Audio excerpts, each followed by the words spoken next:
Hey everyone, I'm Lori Keating and this is KidLit Meet and Greet.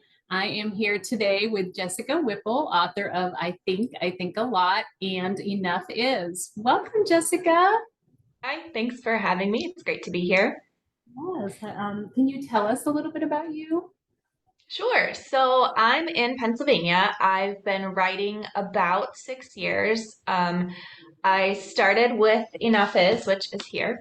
I had the idea for that first and just kind of wondered, could I write picture books? Is this something I can do? I have a writing background, so it wasn't completely out of the blue.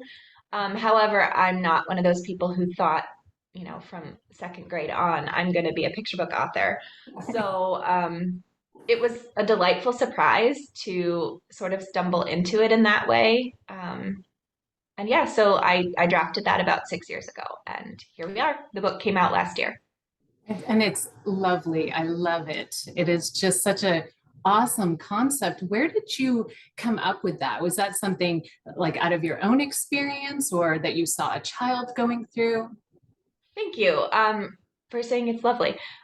So at the time, my oldest daughter was 3, and my youngest was, well, older than 3, and then around 1. So I was trying to find a way to teach this concept to them, with sharing with each other, regulating wants and needs, and knowing kind of when they've reached that quantity enough. So I was reading a lot, of course, picture books to them, and I hadn't encountered that concept in books, so I kind of just wondered if I could fill that space.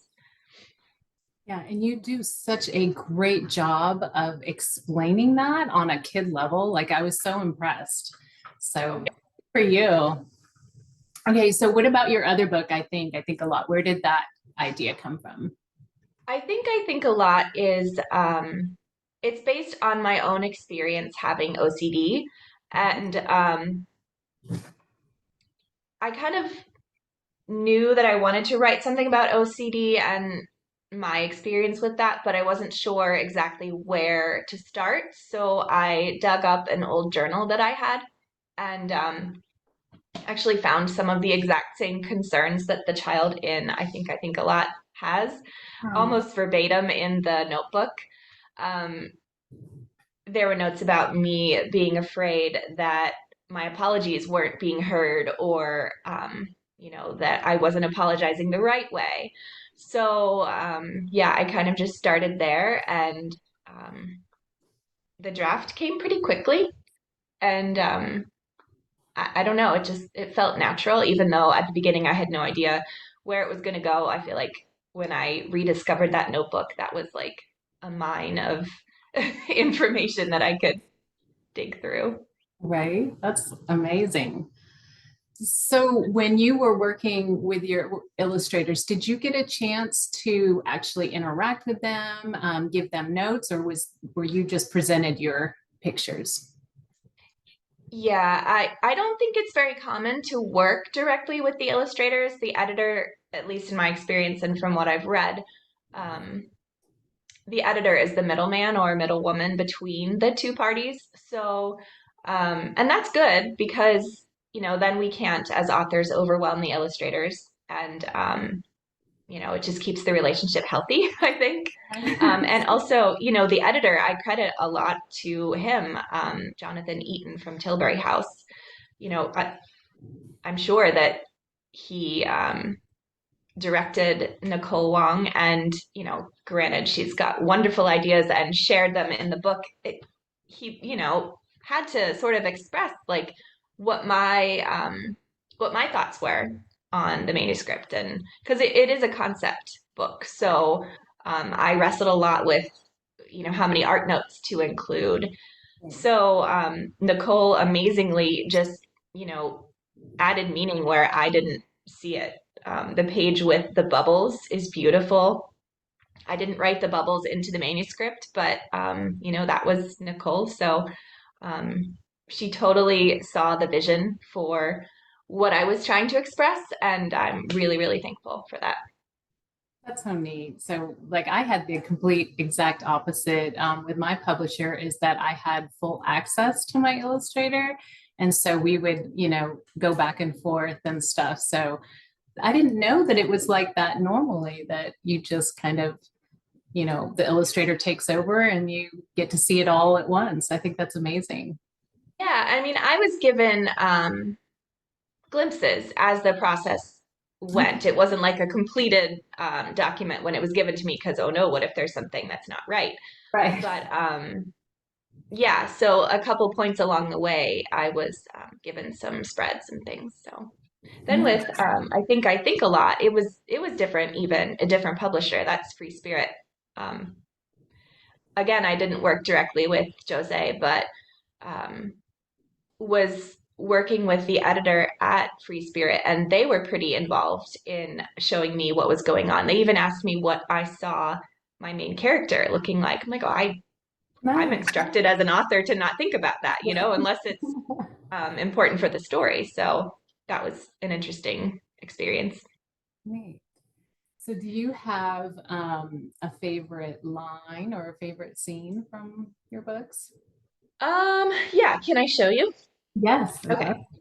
So this is from Enough Is. This is the line, enough shelter. I'll hold it, but it'll be in front of my face. It's enough shelter might be the backpack that you're holding over your head because you forgot your umbrella. And when I read this to schools, everybody can relate to that. Like Yes. everybody does that. I did it on a rainy day. I had a presentation on a rainy day last week, and all the kids were like, "Yep, we've done it." Yes. Or just a jacket. I mean, just anything that we can find, right? Yeah. I mean, you've just done such a great job, like, bringing that to a level that everybody can understand. I love that so much. Okay, so as a writer, what challenges do you face and how do you overcome them? Oh, definitely the hurdle of like starting a new project. If you have ideas, at least for me, when I have ideas, I get a little nervous around them. Um, I kind of feel like there's an idea afoot, and I kind of don't want to be in the same room with it until we understand each other. Like until I until I completely know what I'm writing, I'm like, "Ugh, I don't want to write anything. I just want to keep thinking about it." So I guess getting the sort of courage to start while being afraid, like, I don't know if this is good. I don't know if this is anything. Um, that's probably my biggest hurdle. Okay. So, do you have a specific, I would say, your genre that both your stories are sell, right? The social emotional learning. Do you write in other genres too? I have a couple of manuscripts that I consider humor. Okay. We'll see if anybody else considers them humorous if they sell. But generally, generally, I think of myself as like a lyrical picture book author. I also write poetry. So, and incidentally, I'm giving a talk this weekend at the KidLit Festival about where poetry overlaps picture books. And I feel like that's just kind of where I reside as an author. So these two, Enough Is, and I think a lot do have SEL themes, definitely. But there's a there's a lyricism to the text. So, yeah. Yeah, definitely. I can see that in your writing for sure. Um, so when you write, do you have to have a certain atmosphere, like total quiet or like chaos? I'm a total quiet kind of person.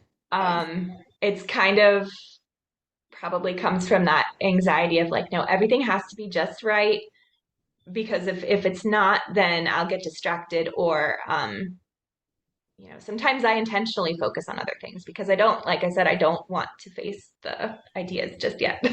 Aw. Well, your ideas are amazing. So I can't imagine why you would have that fear, but I guess I don't know. I think it's totally normal. I've heard that from so many writers that, putting that out there, putting that on paper is a big challenge. For me, it's like I get an idea and I just put it out. I just get it on paper because that's like the process I have to do. I have to, like see it and then work through it. But it's interesting how we're all different. I love it. Yeah. Let's see. What has been the most helpful to you in getting your story submission ready? I would say you kind of touched on it there, just doing it. So after I get over the fear of it not being anything or it not being good, once I'm truly invested in it and can believe in it and I like it and I'm excited by it, then just just taking the chance, just putting it out there, like you said. I'm sort of a try it and see what happens person. And that sort of drove my whole writing journey as it is, because it started with, I wonder if I can do this. What does it take? So, yeah, I feel like, I don't know, I don't have anything to lose. And I Right. enjoy rejections because Yes. then it's another chance to try someone else. It's like, oh, okay, try another one. I am the same exact way. The only rejections I think I don't like are the what people call the champagne ones because I just feel like that they're kind of like I like you, but I don't want to be your friend. That's how I Yeah. but so I much rather get a form rejection and then I'm the same with you. On to the next, Yep. until I find that perfect match. So do you have a big dream as a writer? Oh boy. Uh, I don't know. I can't say that I do, but I don't know. It'd be really fun to be like one of the NPR books of the year. That's huge, but I don't know. Um, yeah, I don't know. I'm enjoying all of it. Sure, that makes total sense. It's a fun journey, isn't it? Yeah, Um, okay, so what are you reading these days? Anything that you want to share? that's a good question. I don't. I wish I could say that I had some time to read, and it's actually that's a lie. I have time. I just I'm a distracted reader, and sometimes it's hard for me to just sit down and devote the time to reading something. So the last thing I read that was really good for my brain was The Disappeared, which is by Andrew Porter, and it's a book of short stories. It's adult, it's not kidlit. Um, at the moment, I'm taking a very, very long time reading Murder on the Orient Express um, Okay. by Agatha Christie. And yeah, so I'm enjoying that. As far as picture books, what's in my library hall this time? I've got a lot of like poetic type lyrical books, a lot of Julie Fogliano for my talk that I'm giving on Saturday. So yeah. Well, that's fun. Okay. So any exciting projects that you're working on that you want to share? Um, I guess I'm enjoying sort of like the outreach to fellow authors that I've started doing. On my website, I have some offerings for people who are querying or people who are published already. I gave a webinar last night called How to Talk to Booksellers, and that was really fun because then I could share what I've learned about sort of like the logistical aspect of this business. And it's fun. It's just fun to help other authors and meet people. So I'm enjoying that. That sounds exciting. The one that you mentioned last night about talking to bookstores, are you doing that again? I will do it again. Yeah, I'll probably have it on a Saturday because there were some people who said that, they're in different time zones and that wasn't good for them. Oh, okay. Yeah, that sounds great. I'll watch for that because, Okay. yeah, I'm in that stage right now of, and I think, how do I do this? Like, how do I Yeah. approach it? I tried a couple emails and I didn't have any success with that. So I would love to hear what you have to say about connecting with them. Sure. That's great that you offer those things on your website, and we'll get your website at the end so that everybody can go to it and learn what you're doing. Okay, so now for some fun questions. Let's see. What is something you can't live without and why? Um, Kombucha. Oh, I drink a little bit of kombucha every day. Sometimes I drink too much, and that's only because it's expensive. It's like, yeah. like $4 a bottle. So I just I can make a bottle go like 3 days, 3 or 4 days. Yeah, I like it. My daughter likes it. And I feel healthier when I'm drinking it. Since I've started drinking it, I don't get as many colds. Oh, Um, nice. that might be science-based. That also might just be anecdotal. I don't know, but I Yeah. enjoy it. So, We used to drink it years ago, and then we also made it for a while. And so, if you make it, it's a lot less expensive. But then we drank so much more of it, because yeah, it was. I uh, might have to pick your brain about that because I have a kit that I haven't started yet. it's actually easy. It's just the idea of getting started in it, kind of like writing or anything else. It's Exactly. but once you get going, it's super easy. So, Okay, cool. okay, so if you could be any, I have any animal, yeah, what would you choose and why? Oh, geez. Probably a bird, but I don't know if it's because I like birds or if it's because I would truly want to be a bird. It is interesting to consider, like, where would I go if I could really go nearly anywhere? Um, yeah, Yeah, that's a beautiful thought. If you could anywhere, because you could if you could fly, right? right. Yeah. Okay, so if you could be any character in any book, who would you choose and why, or what? Because it could be an animal or whatever you want. Yeah.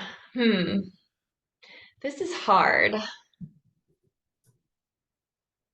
Maybe I will answer in a different way. So I'm not sure who I would choose to be, but I know who I've felt like, who I've identified with in the past. Can I answer that way? Absolutely. Sure. So there's the book In a Jar by Deborah Marcaro. It's two bunnies. They're best friends. They do everything together, and then the one bunny moves away. This book is really special to me and my family because we encountered it at the time in our lives when we were moving from Western PA to Eastern PA. And we truly felt like the bunnies. Like, you know, it felt like we were losing friends, but in the end, there's a beautiful moment where, they realize they're gaining friends as well. So I feel like in a way I've lived that book. And I don't know, it's one of my favorites because of that. Well, that sounds beautiful. Thanks for sharing. Okay, so this has been so fun. It's been wonderful meeting you and talking with you today So, about all of what you're doing as a writer and author. And thank you so much for sharing everything. Can you tell everyone where they can find you on socials and your website, please? sure. My website is authorjessicawhipple.com. And I'm on Instagram and Twitter. The handle is at Jessica Whipple 17, but there's no E on those handles. My name is Whipple, but there's no E there. Okay. All right. And there's a Great. bunch of Jessica Whipples, so just watch out. Okay. Well, thank you so much. And we will You? see you soon. Good to meet you. Bye. Bye bye.